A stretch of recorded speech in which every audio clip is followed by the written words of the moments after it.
Now I have a special segment with reporters Mawyin and Tristan as they interview Mr. Buonfiglio, former principal of Morse School.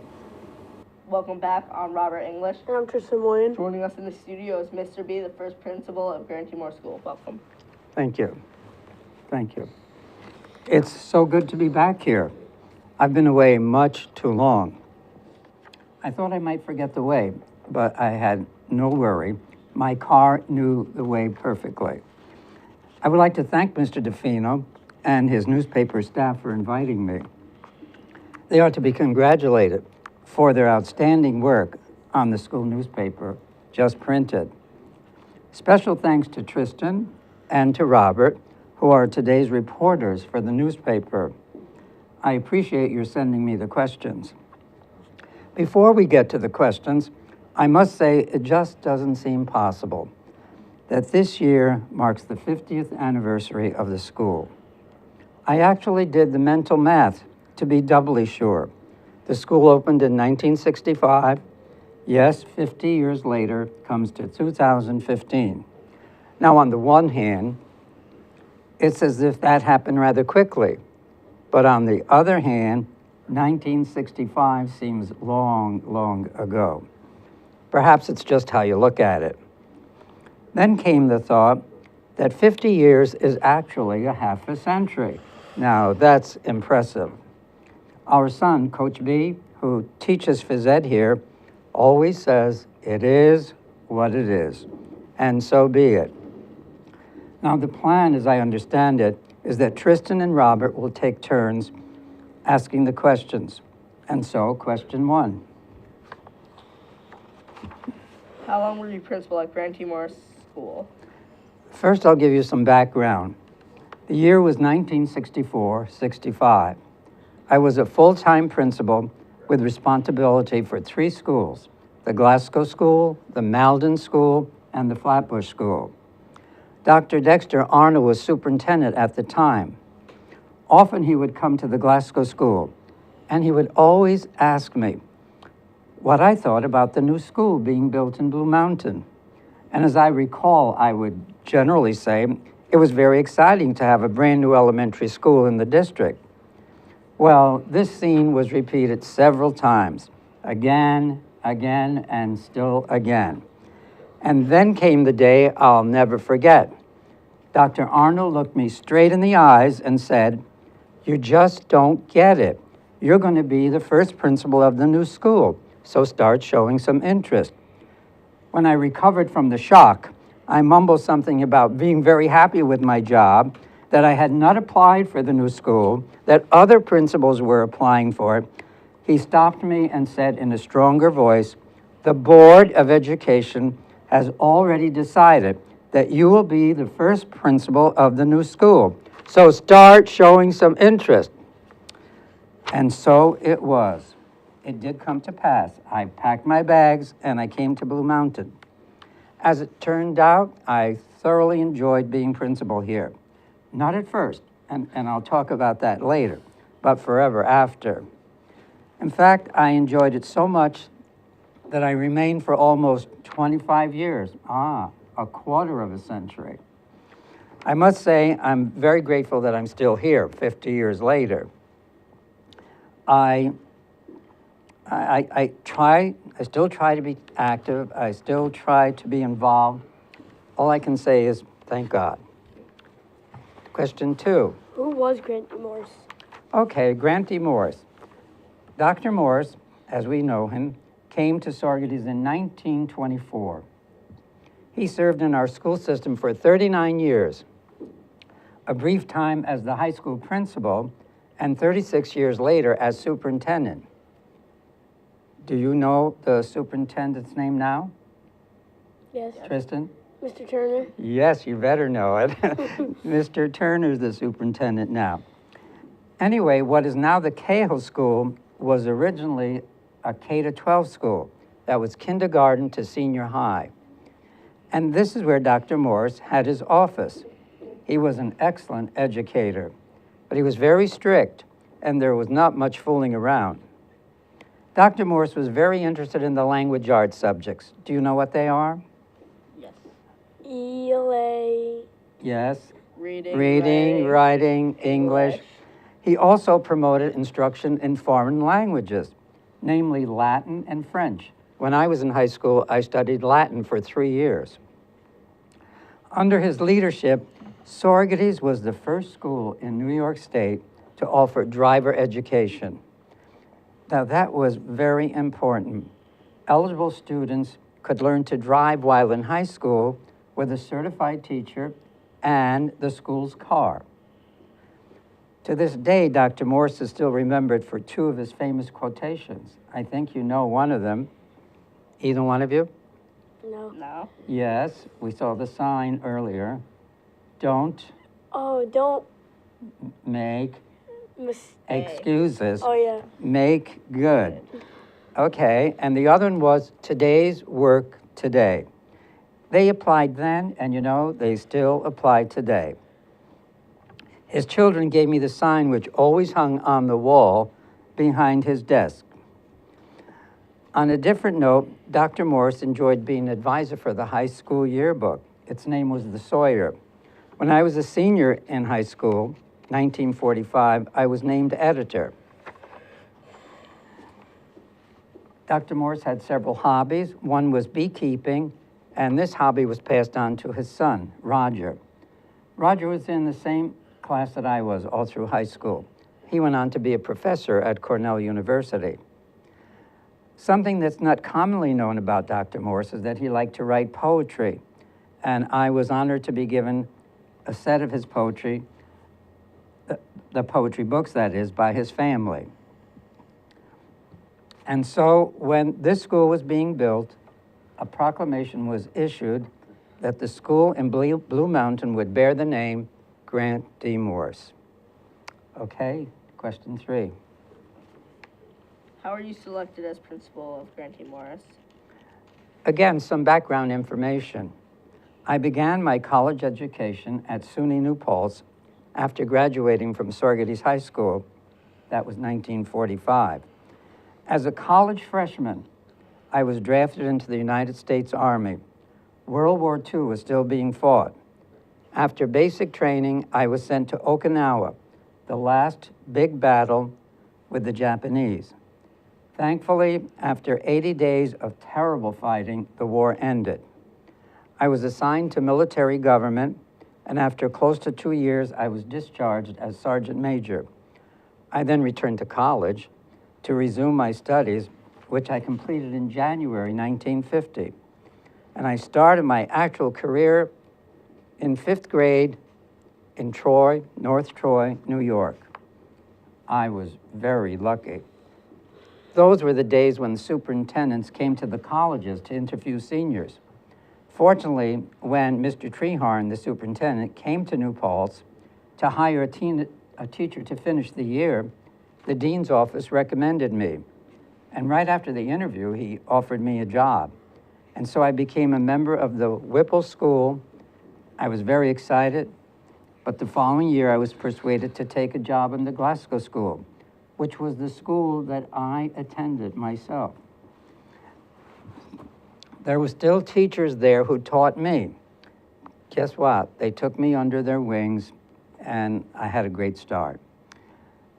I was there only 2 years as a teaching principal, and this was a very challenging time for me. I knew nothing about being a principal, but I was persuaded to take the job.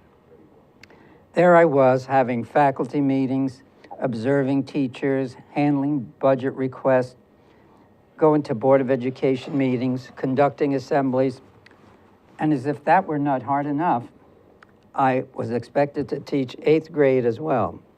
Now, in 8th grade at that time, the students had to pass the New York State Regents in order to be accepted in Saugerties High School. So believe me, I did my homework every night, including weekends, and in June I had Regents review classes on Saturdays. Would you like to do that? No. No. Okay, thankfully we did it and we passed. To sum it up, I think I was selected because of my background. Okay, question 4. How does it make you feel to be the first principal of Grantee Morse? It was very challenging, and I felt very challenged. Here, too, I knew nothing about starting a new school. I prayed a lot. The architect and the contractor agreed to have the building ready by August 1st, 1965. Well, it never happened.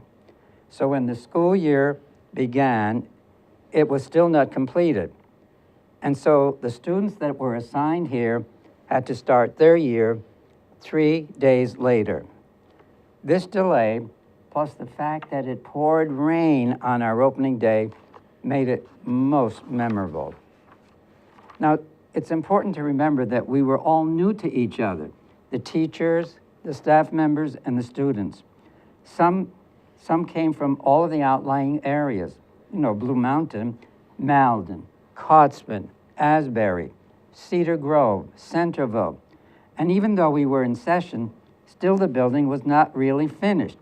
If you can picture this, the classrooms did not have shelving, there were no chalkboards, there wasn't even a pencil sharpener in the classroom. It was not a good situation. Some of the halls and the cafeteria even had dangling wires from the ceiling. Painters were still painting. Students had to bring lunch from home. The cafeteria was not ready. Milk was on sale in the lobby, all during lunch period. The teachers and staff members had to eat their lunches sitting on crates and boxes in the office. Yes, there were many down days, but mostly it was exciting, it was challenging. Best of all, I think, was that we could develop our own rules. Question 5. What do you remember from 1965? Okay, just about everything we did was on a trial and error basis. What worked, we kept. What didn't work, we reviewed it and we revised it. We did it until we got it right. For example, it took a long time before dismissal and the bus schedule were working smoothly. Question 6. How did the school change from the time you started from the time you ended? Well, we had a shaky start, and it seemed to take forever before we no longer had the work crews in the building and out of the building. The PA system, the public address system, took very long before we could use it. I well remember the day that we opened the cafeteria was a great big one.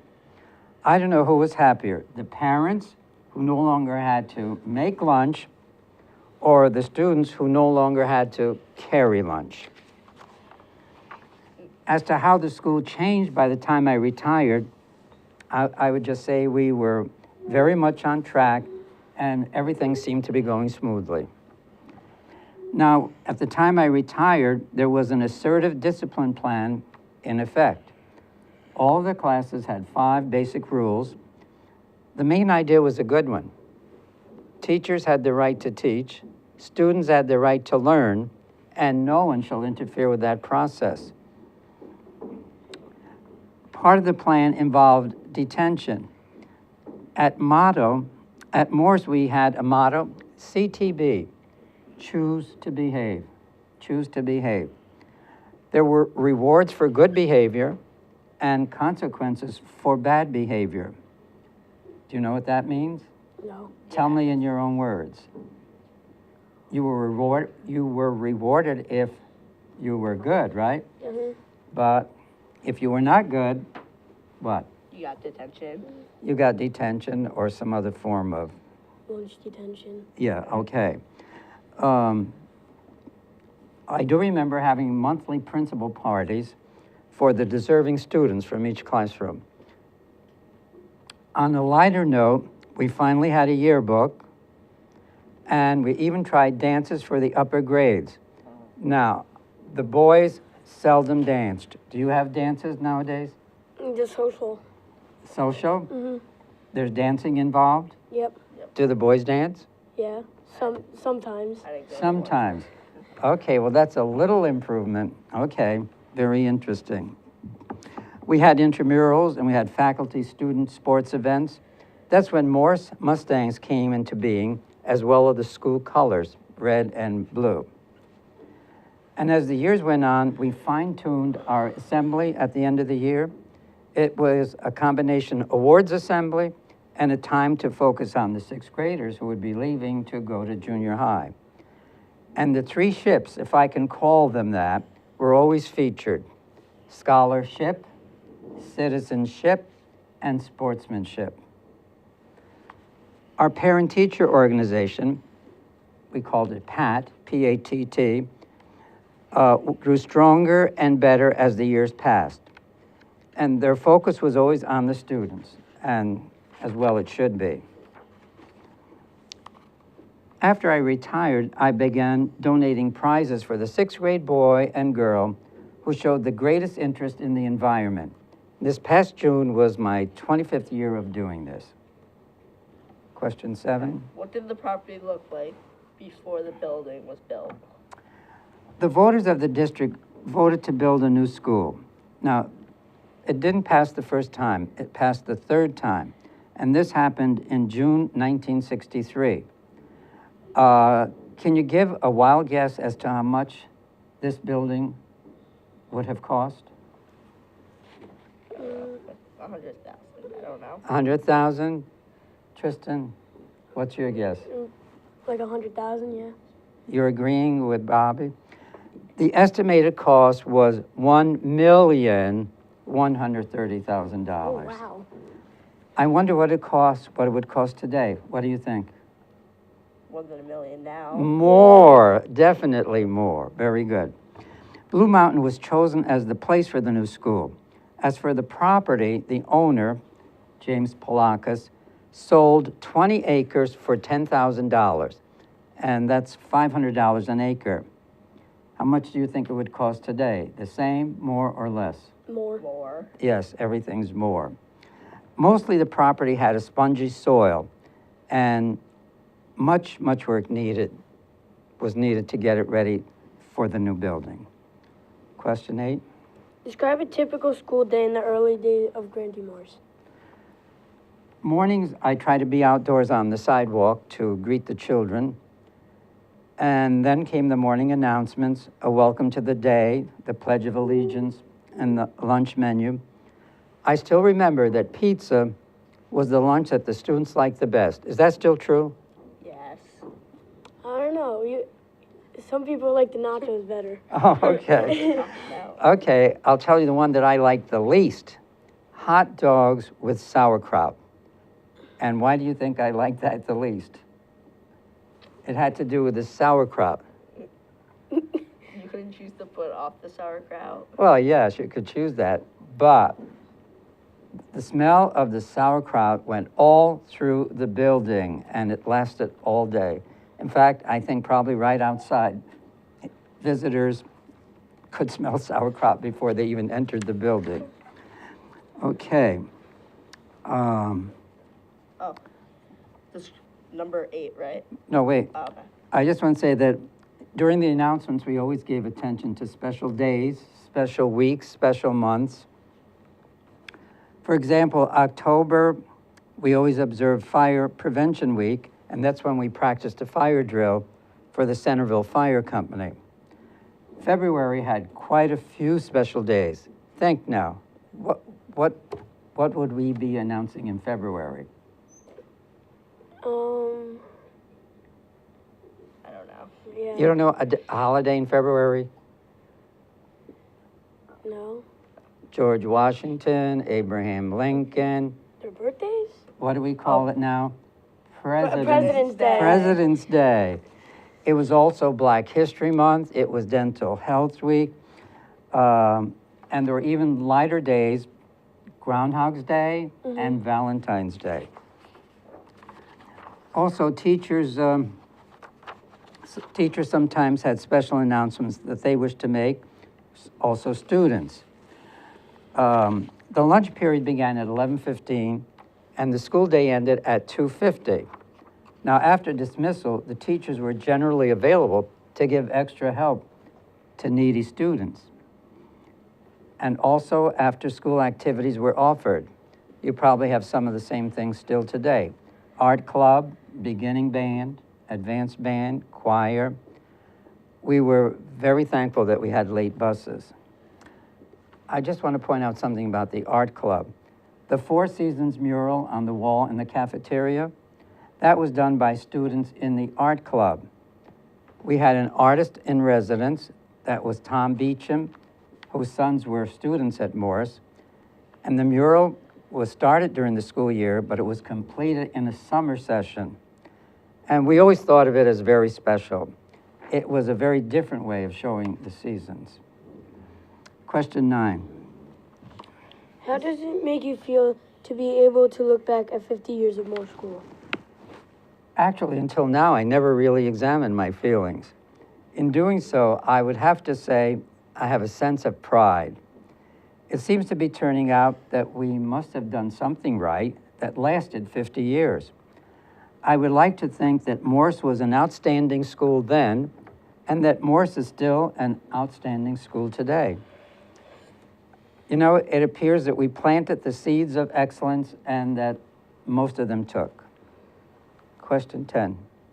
What was your greatest achievement as principal? That is a rather difficult question. As I thought about it and as I did some math, I'm figuring that in my years at Morse, I probably had responsibility for 10,000 or more students. Wow. There were years when we had very, very high enrollments. There was even a time when we had triple sessions of kindergarten, if you can picture that. That was not good. Those students that were assigned to kindergarten for the last session, during the winter months, it was dark when they were being dismissed. We're glad that they didn't repeat that too often. Also, I had to work with many different teachers over the 25 years, different staff members, a whole set of different parents, and I had to work with different superintendents, different boards of education, and this is all at Morse. And I have to remember, and you have to remember, that before I came to Morse, I was at the Glasgow School, where I was first a teaching principal, then a full-time principal, and I was there for 15 years. So that number goes even higher. You'll learn a lot of things, and during all this time, I did learn that new things eventually become old. And guess what? Old things become what? New. Old things become new again. I do feel quite confident that we created a very warm, comfortable, healthy atmosphere for our Morse students. And that was good. After I retired, I worked as a supervisor of student teachers at the college in New Paltz. And I did this for 12 years. Mrs. Granweir, Mrs. Detweiler were my students. Actually, with the exception of the high school, every school in our district has teachers that I supervised. One of them even became principal at the Mount Marion School. And just the way I ended up teaching in the elementary school that I attended, the same is true for quite a few teachers here. Mr. DeFino is the prime example. Also, Mrs. Sullivan, Mrs. Butler, Mrs. McCaig, Mrs. Mulford, and Mr. Reynolds. Who knows? Maybe one of them will become principal of Morse someday. You listening, Mr. DeFino? I would like to close with the following statement. Hopefully, we came very, very close to having the kind of school that I always wanted. One where teachers were happy, one where students were happy to come and to learn. One where teachers were happy to come and to teach. And one where parents were worry-free and happy to send their children. I can't stress that enough. There's nothing like a happy school. During my lifetime, many doors opened to me without my even knocking. I didn't know how to be a principal. That door opened. I didn't know how to start a new school. That door opened. Those are just a couple of examples. I was definitely blessed. And all I can say is that may the Morse School continue to be an outstanding school for the next 50 years, when the 100th anniversary will be celebrated. You know what year that'll be? 2065. I wonder what you'll be doing then, Tristan. I wonder what you'll be doing then, Bobby. Thank you so much. Thank you, Mr. B. Now back to Clinton from Inside Just Print. Thank you for joining us on Inside Just Print, produced by JPI TV. Don't forget to Google us, watch us, like us, and share us. This is Clinton Sussman, Editor-in-Chief. Have a great day.